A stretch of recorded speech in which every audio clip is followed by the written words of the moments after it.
This is the segment where we step away from talking about the concepts of things and actually look at the reality of things and talk to people who have experiences in relation to these different subjects that touch on or are related to abortion.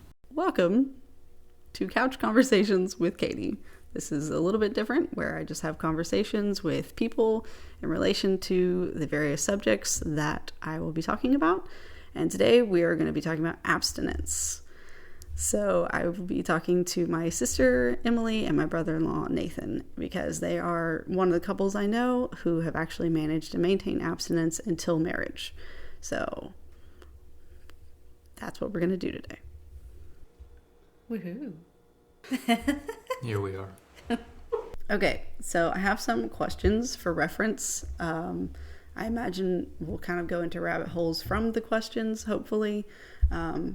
But they'll give us a reference point of where we're going. So the first question is kind of a multi-part question, but it's essentially, in your experience, would you say that abstinence was easy? And within that, if not, what was the most difficult thing about it? What was the easiest thing about it? And what was the most rewarding thing about it? So I guess we'll start with Emily. Ladies first, I guess. Okay, so I think first we need to discuss like abstinence in general. So, what is abstinence, right? We're talking about abstaining from sex.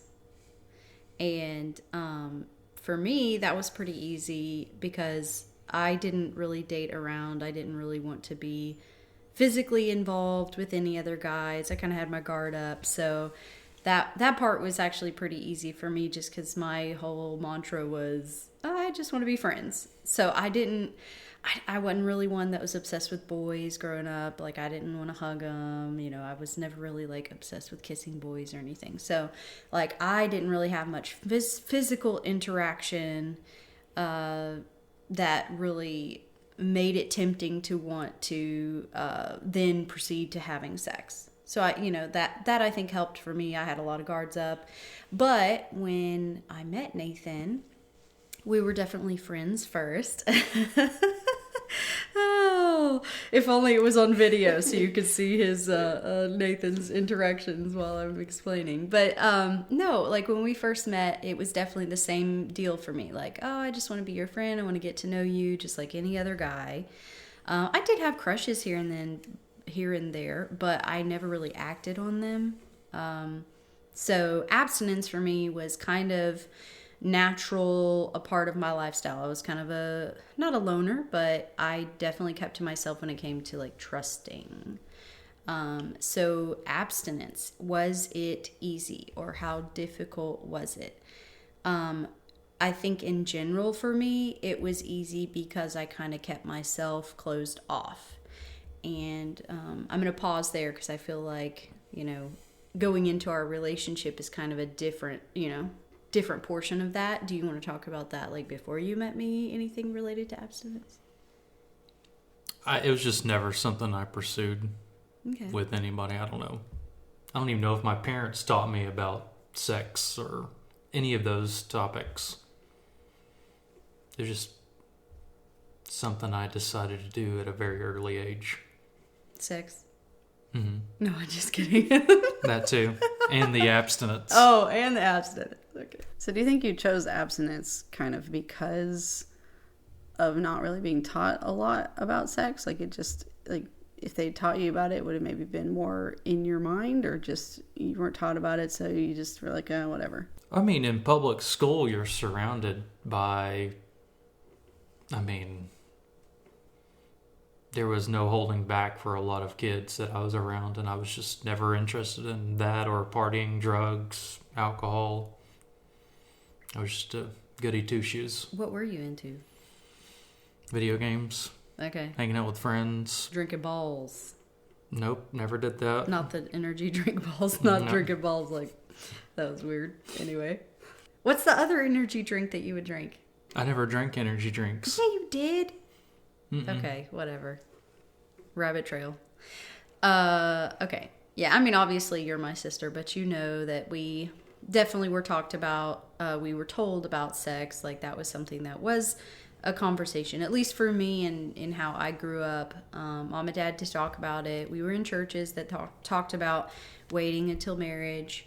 And I don't know that I really cared one way or another, but it was definitely how it was talked about, that you should wait until you're married. I think that was kind of a desire that I had, but I wasn't ever really tempted to do anything, otherwise. But I also have a background that has like, I would say sexual trauma in it. So that probably was another reason that I was very closed off to physical interactions with other people. And I do think those two things go hand in hand. But leading up to when I met Nathan, he was so respectful of my boundaries. He was not deterred by the fact that I didn't want to date him. I just wanted to be friends. And for me, that was different in the fact that he wanted to pursue me, but he was okay with whatever level of friendship I was willing to give. And, that's not always how it works. Sometimes it's like, oh, okay, well, they don't want any more, I'm going to move on. And instead of moving on, he just allowed me to be at whatever level relationship I wanted to have in the beginning. And that was a big deal for me, to build that trust in order to want to be physical with him. Which, of course, once that friendship started developing and we, started to actually like talk and get to know each other as friends, then it started to develop into a physical attraction for sure. What was the most rewarding thing about maintaining abstinence for both of y'all? I don't have an immediate answer. Okay. Well, okay, so I want to elaborate on something else before we talk about the reward. Because I think in our relationship kind of blooming, just from a friendship into something more, you and I, like, we had a conversation at some point where I was like, hey, I think I like you. I think I want to date you. So, it was kind of a slow progress from just friends. And even when we were just friends, I remember us going to like haunted houses, and that was like the only physical interaction I had with you, was that when we were at the haunted house, I could like hold on to your hand to get through it, and it was like, kind of like this forbidden thing because we were just friends, right? But it was very innocent and very like my level, what I wanted, but I don't know how you felt in those moments, but I feel like, you responded to whatever physical touch I was willing to do. That was a reward. It was a reward. You're like, yes, it's working. No, but I remember that kind of like building into, okay, I think I do like you. I think I want something more than just friends with you. And it helped that you were funny and charming, and I experienced a lot of new things with you that I hadn't really experienced with any other guys, and really with a lot of other friends. You had a tight circle of friends, and you even like hung out with your family. We did a lot of stuff at your house. So it wasn't just like you and me exclusive all the time. It was like us kind of experiencing life together, but in groups. And so that helped me kind of see you interact in other ways, not just like you alone with me. But anyway, so we have a conversation. I'm like, hey, I like you. I think I want to date you. And of course, I remember you grinning ear to ear. And, that made me happy that you were like, yes, this is what I've been waiting on, kind of. And then you were my first kiss. So and your last. But before we talk about like how rewarding abstinence is, I think it's important to talk about like that path of really you being my first of a lot of things, because I had been so closed off. So you were my first kiss, and I thought I was a great kisser. You were gentle, but you showed me like, hey, you know what, like let's work on kissing a little bit. Like you kind of taught me better things about kissing, which not that I'm experienced, right? But you had kissed other people. And I was all about it. I enjoyed, just kind of all the firsts that we had. You were my first hand to hold, like it was kind of a funny, I was a typical homeschooler in a lot of ways, right? Like I hate admitting that, but when it comes to our relationship, I do feel like I was just so sheltered and so like reserved. And so, you did good at most of those things, like navigating me through it. Hey, like gently teaching, but giving me the opportunity to also say no. And that's one thing I want to make sure I highlight. If there were ever boundaries that were kind of like uncomfortable for me, if I said anything, then you would hear that. And there were even innocent things you would prompt me to say no, right? To help me learn that it's okay to say no and to speak up. Because there were some things outside of physical, outside of our physical intimacy, that you like really worked with me to say no, and I think that helped on our abstinence side too. But yeah, like we were able to explore each other's bodies, even though we weren't married.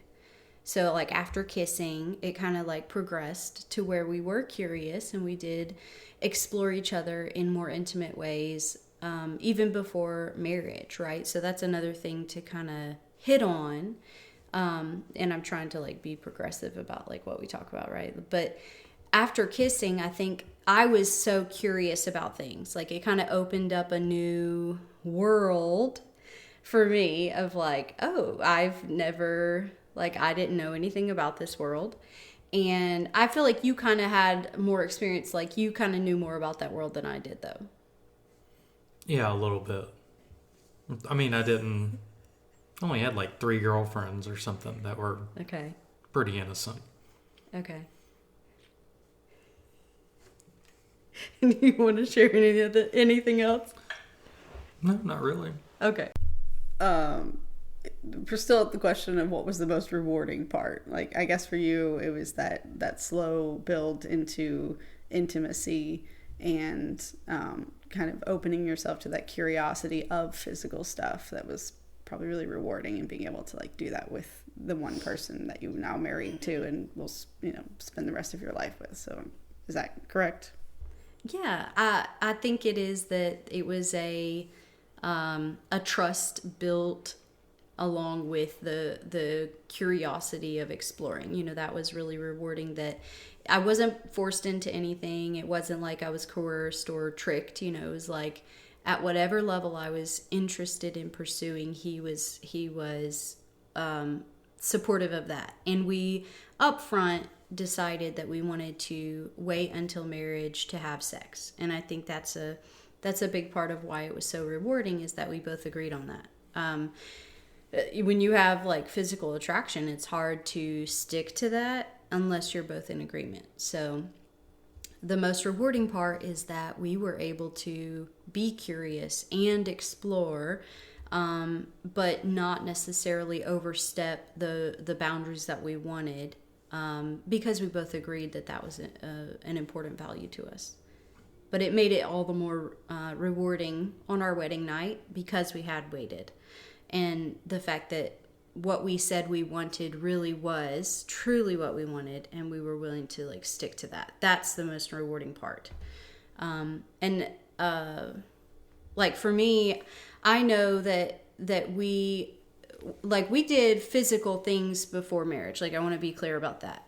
So like, hopefully you're okay with me being as vulnerable as I want to be. Yeah, whatever. Okay. But like we did not have intercourse, but we explored oral sex because I don't know if need is the right word, but I needed to have some type of exploration and build that trust, knowing that these experiences were going to be safe.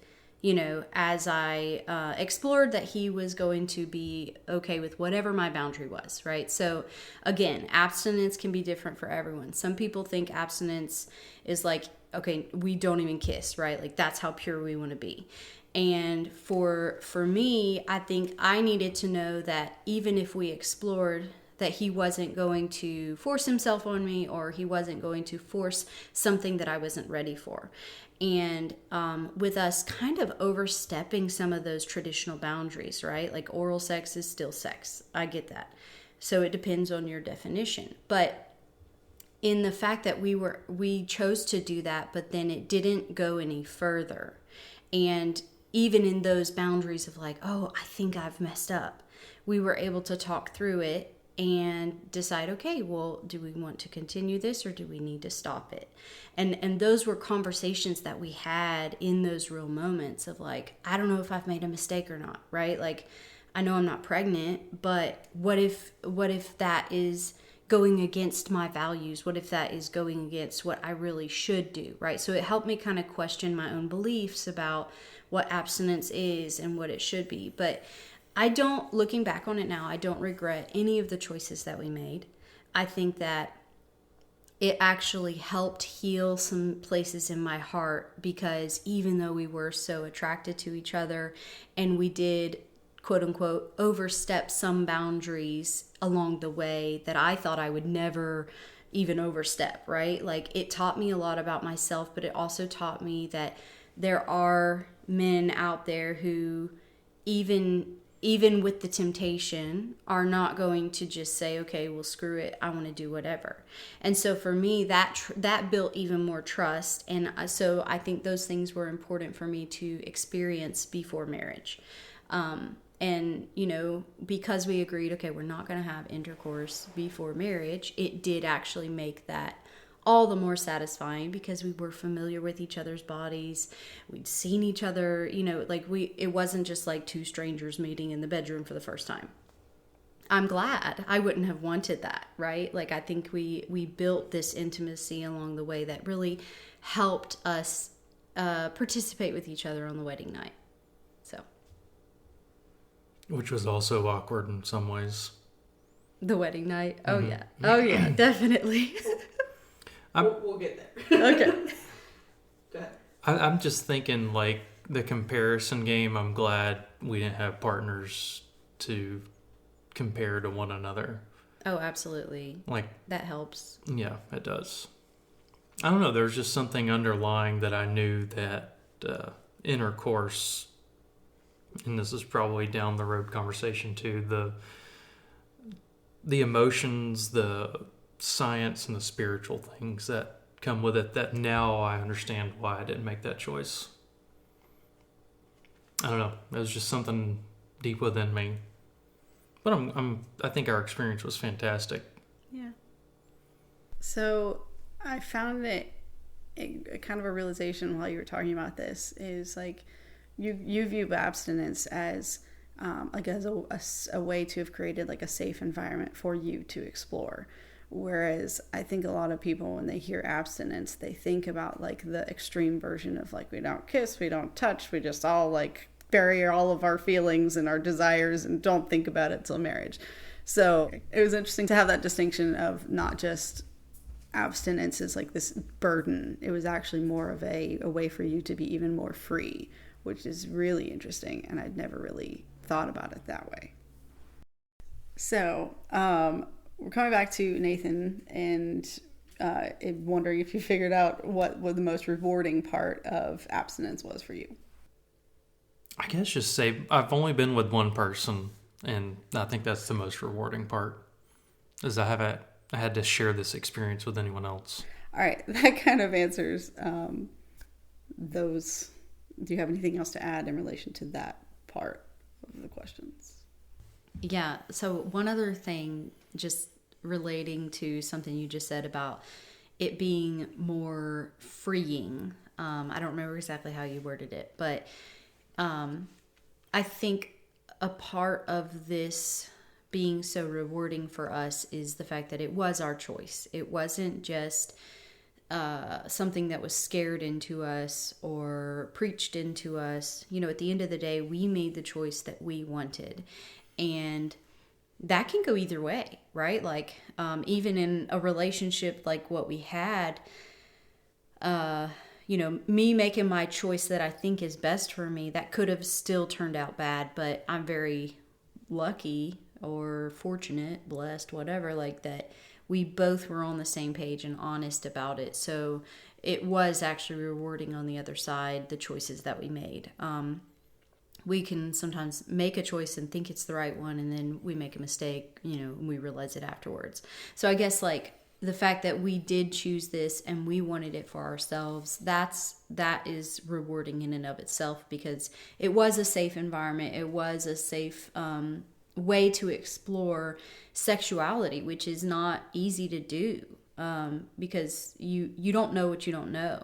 And I think the freedom in it for us was that it was our choice, and that's really what matters. That's kind of how we still live life. Probably, yeah. We don't just let it happen to us.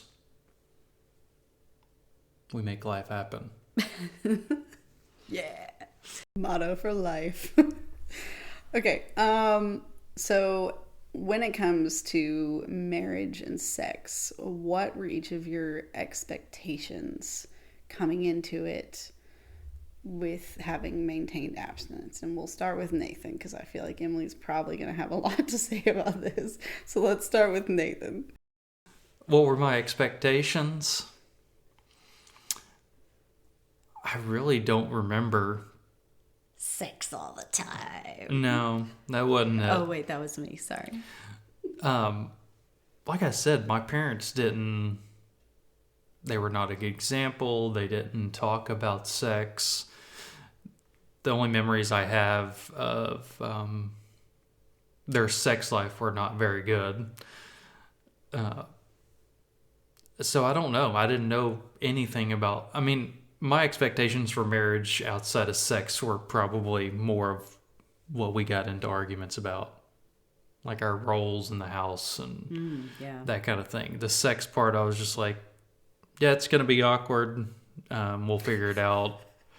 Your expectation was that it would be awkward. I mean, oh Lord, we had never done it, so I knew it was going to take time. Mm-hmm. I mean, it's still growing and changing and improving. Yeah. So, I mean, I didn't really have expectations for what sex life was going to look like. What were your expectations about marriage then? Because you said you had different ideas of like what each of your roles would be in the house and in marriage. So like, what were those expectations? I mean, I thought Emily was going to cook every meal for me, keep the house clean, your typical what you think women would do or what a wife would do, and what a husband should do. I feel like those were what I thought about more so than sex. Was I'm going to come home and X, Y, and Z is going to be done, and if not, lay into her or be angry, that kind of thing. I know it sounds terrible, but I mean, we've figured that part out too. Yeah, which I mean, I didn't even know those were your expectations until we had a kid. I feel like it was kind of not even a big deal until we had a kid, and then it was like all of a sudden, why isn't dinner made? You don't know the expectations you have until you have a new label above your head. Ah, yeah, that's a good point. So when a person becomes a husband or a wife, then you're like, oh, this is what they should be doing, and you don't tell that person or you don't know. I feel like that's been the advice I've given recently of just think about when you get married, what is a wife supposed to do and what is a husband supposed to do? Yeah. Before you get into it and you're arguing and fighting and you don't know what's happening because you don't know the expectations you have on the other person. All right. Emily? So I definitely thought we would have sex all the time. That was definitely one of the expectations I had. And probably because it's like, okay, we waited. Like, now we're free to do anything. And I just remember, like, reality looking a lot different than what I had imagined. And some of that, I think, is how we talked to each other before we got married. Like, oh, we're gonna do all these things. Like, I think we kind of not fantasized, but like we talked about all these crazy things too in general, not specifics, that we were going to, be free to do once we, crossed that line, like the finish line, marriage, And so I think I came into it thinking, okay, like this is going to be awesome. We have the pass to do anything we want. But that's not really how reality turned out. And then it was difficult trying to figure out how to talk about that, how to have conversations around that. And I think we both felt it. We just didn't know how to use words to talk about it. So like sex was definitely awkward in the beginning, and I didn't know how much of it was awkward because of my own past hurts and potentially because of your own past hurts too. Intimacy, like that plays such a big role in sex, and we are still growing and learning on that front, because the biggest part is feeling safe enough to have those conversations, even the hard conversations. But if you spent your entire dating time not talking about what you like and don't like sexually, and then you all of a sudden get married, and then it's like, how do we even talk about that? Like, I don't know what I like. Okay, well, how do you explore it? How do you use your words to talk about what what you liked about last night versus what you don't, without it being a personal insult or something, So it's like figuring out how to make it more of a continued adventure instead of just like a grade. That was really difficult for us, I think. So expectations going into it, I don't know that it would have been any different had I already had sex versus waiting. I don't know if it has to do with that as much as just my own personality or my own ways of processing things, of just thinking, okay, it's going to be just like this in my head, and just not saying those things out loud. I don't know that it had as much to do with like waiting as it does just in relationship maturity. But then with marriage itself, I feel like I really enjoyed marriage. It was definitely the sex and intimacy part that was a little bit flat when we first got married. But marriage, like I loved spending time with you. So that part was cool. Like it was like, waking up next to you, doing life with you, like those things were awesome. I know we still did some different group events, and then we kind of figured out like how we wanted to adjust our life now that we were married versus single and dating, like figuring that out, doing dates. I remember us cooking at home sometimes, and just like, you did most of the cooking, but I did cooking too in the beginning. But like just doing life together, I feel like we had a really good time. We were in an apartment, and it was like our very own place once we moved to a different, like we first were at your apartment, but then like go into our own place, setting it up, getting our couch. Like, we had a lot of different things that were like, okay, we're doing this as a couple, we're married. And, we found our first church that we wanted to go to. That took forever, it seems like, but we did finally find somewhere to start growing a new community of friends. And I think that part just took time, but it was still fun. It was not like, I don't think that part failed my expectations. I think that part actually was like positive for like equal expectations and reality. Yeah, I think we did a lot of things. I don't want to say right versus wrong, but we did a lot of things well. Like talking about finances was easier, or what we want our home to look like and how it feels, and finding our friends. Yeah, like new friends.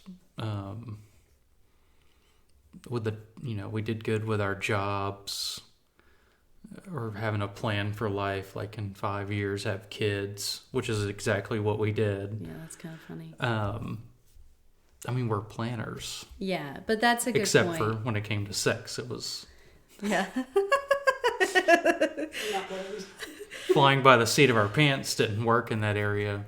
Yeah, that's true. That's true.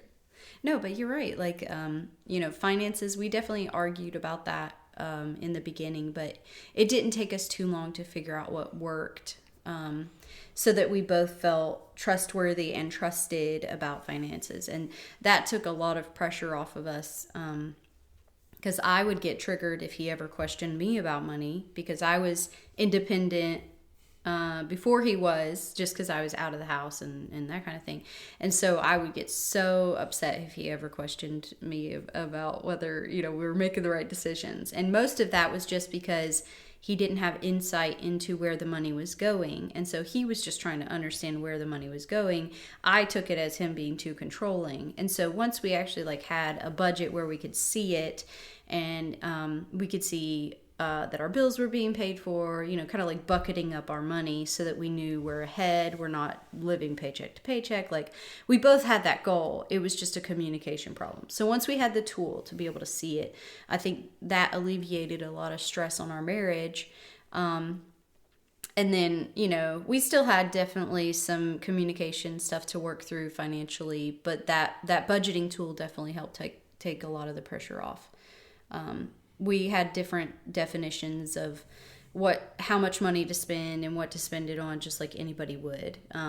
But I enjoy food. I want to eat out, and so we definitely struggled in the beginning of no, we can't eat out too much. You can't drink out, out of the house. It's cheaper to buy the bottle than buy a drink at the restaurant. We would fight about that stuff all the time because I wanted to drink at their restaurant. It's more fun that way. But stuff like that we definitely fought over. But all in all, we did have similar values when it came to lifestyle, and I think that helped. Mm-hmm.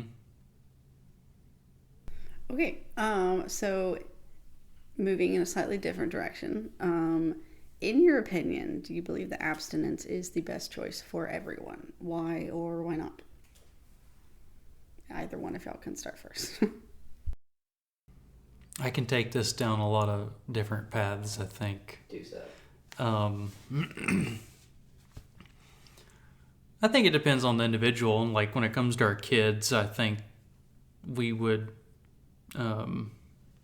tell them to use protection or be safe. We're not going to force that belief system on them, I don't think. But I love how you're side-eyeing me right. to see how much I'm in agreement.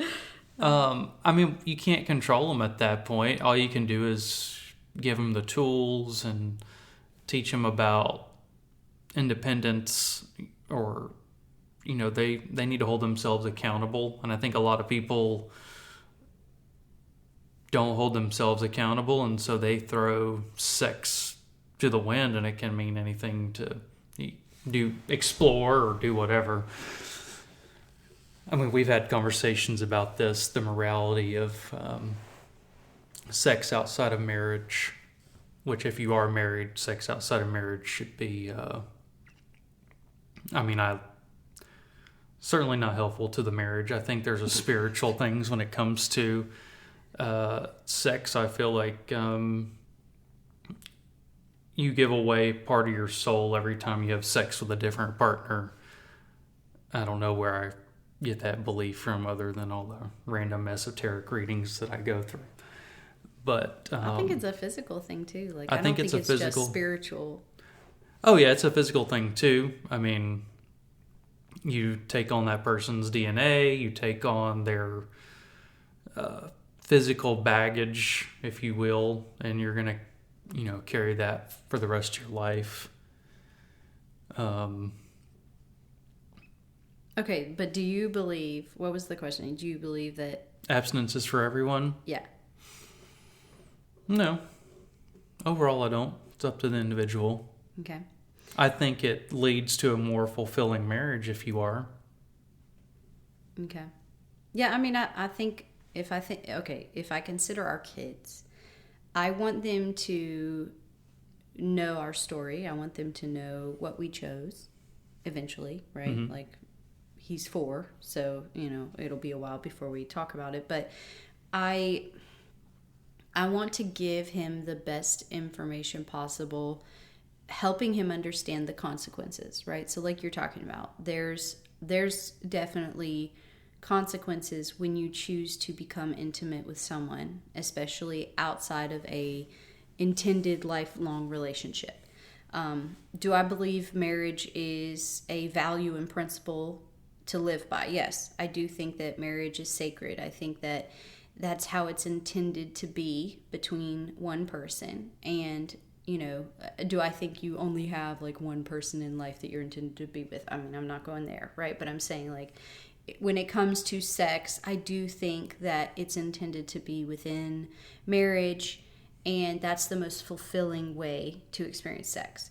I don't think it's about a right or wrong for every person, as much as this is God's heart in how he created us. And I think that's how I'd want to communicate it to my kids. You know, they make choices and they experience the consequences. And I think that's how we're trying to raise them now. You know, our kid is potty training. Well, this time around, you get to experience the consequences of your choice. You don't like showers, but too bad. You pooped your pants, you're getting in that shower, and after you're done, you're going to clean the tub, and then you're going to clean your clothes, and then you're going to clean the floor in your bedroom because you played, even after you had an accident. You know, like, you get to experience the consequences of your choices. And I want that to be what he understands, more so than sex is wrong if it's outside of marriage. Like, that's not the message I want. I want, hey, regardless of what choices you make, you get stuck with the good or the bad consequences, but they're yours and yours alone to take responsibility for. So if you want to do it the hard way, I'm going to love you, but I want you to understand that that is actually choosing potentially the hard way. But it's still, as an adult, that's your choice to make. When they're young, not their choice to make. But once they become an adult, yeah, absolutely. It might break my heart, but I'm gonna love them as they make their choices, because them experiencing the consequences, even in sex, it's gonna be the best lesson they can learn. So would you say that opinion is the same for like everyone outside of your marriage, like just everyone in general, or? Wait, what are you asking? What opinion? Because you said in relation to your kids, that's how you'd like it to be. But do you feel like it should also be that way for everyone else? Okay, gotcha. I don't know that I really care enough to say what everybody else should and shouldn't do. I mean, people that I love and care about, I don't want to see them hurt. But I also don't feel responsible for other people in the same way that I feel somewhat responsible for my kids, you know, at least in their upbringing. I feel like there's a line between what other people do and what I choose to do. So I don't know that I dictate how other people should live. Yeah, I don't really care either. It's their choice. And like you said, the consequence of having sex with someone would be having a baby. Right. So if you don't want to have a baby with somebody, don't have sex with them. I know that's very harsh and black and white. That actually is perfect, because that leads into probably the final question. And then obviously if you have anything else to add, we'll get to that as well. But in relation to that, because I am discussing the concept of abortion, do you feel like abstinence is the best solution to the abortion issue, or the best solution to like take abortion away, and the solution for like taking it away is like abstinence, if that makes sense? I mean, the solution to abortion is abstinence. Education. You can't take money away from the programs and not put it in educating people. I mean, certainly shouldn't be... Now we're going to head down the road of politics. Dun, dun, dun. the government makes it easy for you to not hold yourself accountable. And that's what Planned Parenthood has done for our country. Is they teach them it's okay to make mistakes. We're going to fix it for you. And then you can go back out and do it again, however many times it takes. I mean, that also leads to contributing to society. Right? If you have nothing, let me gather my thoughts on this. Okay. Yeah, I mean, part of the problem where we're at is people, their victim mentality, they get to blame somebody and not hold themselves accountable.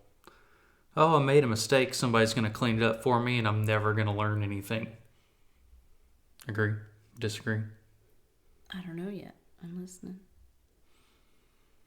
But, I mean, abortion's whatever. If they want to keep it legal or whatever, that's up to the couple, or hopefully the couple would, get to make a decision together. But a lot of it falls on the woman.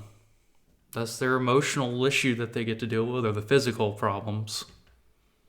Just because of how society has done it? Is that what you're saying? It's up to the woman?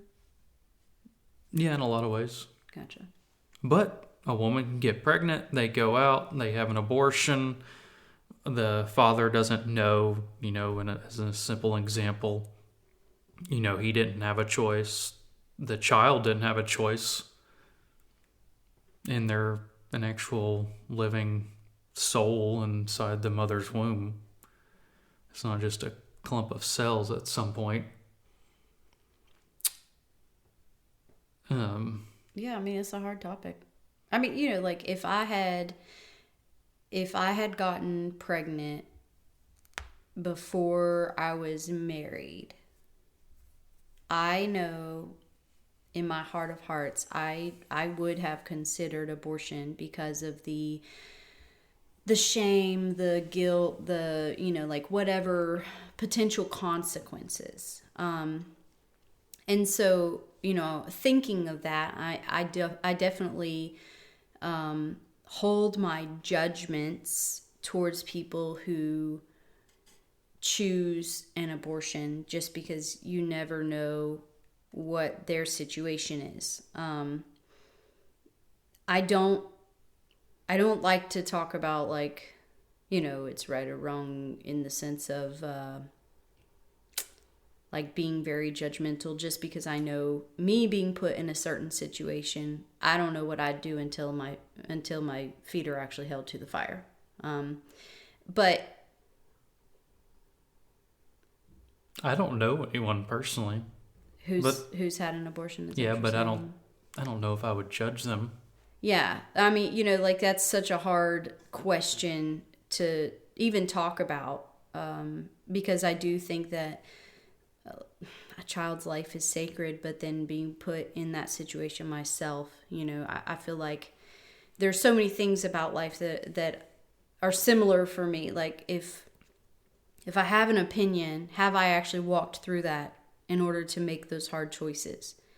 Am I the type of person who would make the sacrifice of, a changed lifestyle or of shame or of whatever would come with that hard decision? Would I sacrifice my own comforts for that child? Or would I say, no, it's not worth it? Like I really don't know. It's kind of like when, if you're a victim of some kind of violence, right? Like until that gun is pointed at you, I don't know what I would do. I took a self-defense class and I'm like, dude, I mean, I know you and you're nice, but the one time you do something that makes me feel scared, like I froze, like you could just kill me now. Like, I don't know that I'd fight back because being put in that pretend situation, I couldn't even react, like the muscles wouldn't move. I just shut down.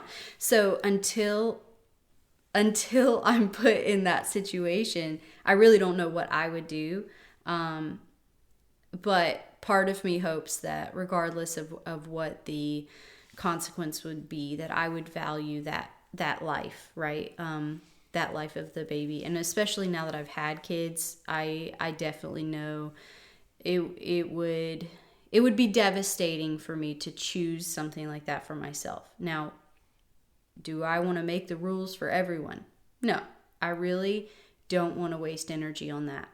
I did hear this one thing though, and I think it resonated with me more than anything else related to abortion or the topic. And it was basically, you can't shame them for getting pregnant and then also shame them for having an abortion. You have to pick one way or another. You have to at least support them if they get pregnant and they shouldn't have. Or you have to, you have to pick a side. You can't say, okay, you don't do either, right? Like, mistakes happen, imperfect people, we're all imperfect. So you got to choose. Are you going to love them even when they make mistakes? And, if you're at a healthier place, walk with them in whatever mess they've made for themselves, if they're willing to take responsibility for their choices. Or do you... Anyway, all that to say, you can't like prevent the solution and prevent the consequence. Like, you have to decide which way you're going to do it. Are you going to love them even in their mistake, or are you going to love them even in their choice? All right. Thank you. So that is the questions I have, but I kind of want to just open the floor if you have any other things to add about your experience with abstinence, or just abstinence in general, or anything else to add. Don't say no. You don't have anything. No, I'm just kidding. Abstinence. Am I happy for what we chose to do and not do? Yes, absolutely. Everybody's story is different.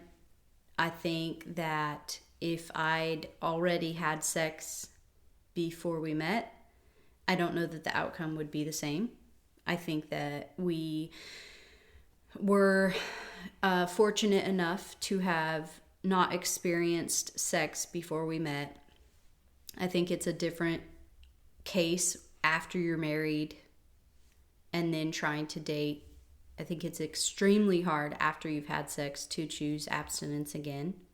So, there's a lot of things that run around in my mind. But for our situation and in our experience, I am so grateful that we didn't overstep that line. I'm so grateful that we both chose that, because it did make it such a rewarding adventure that we're still writing chapters in. We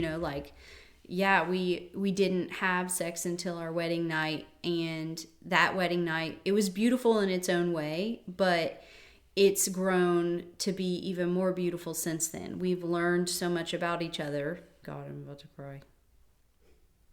But it's been a good thing, like the ups and downs, the part of marriage that, is kind of cliche to say, like, oh, the hardships bring you closer, but they really do. Like, you have the lowest lows with this person, and then you also experience the rewards on the other side, so it's like, it's so worth the intimacy that's built through those hardships, because it does make sex so much better than just, someone I don't know and someone I don't know their struggle. Like, I know your struggle, and that we choose to be vulnerable again and again, even after those disappointments or those pains, those hurts between each other.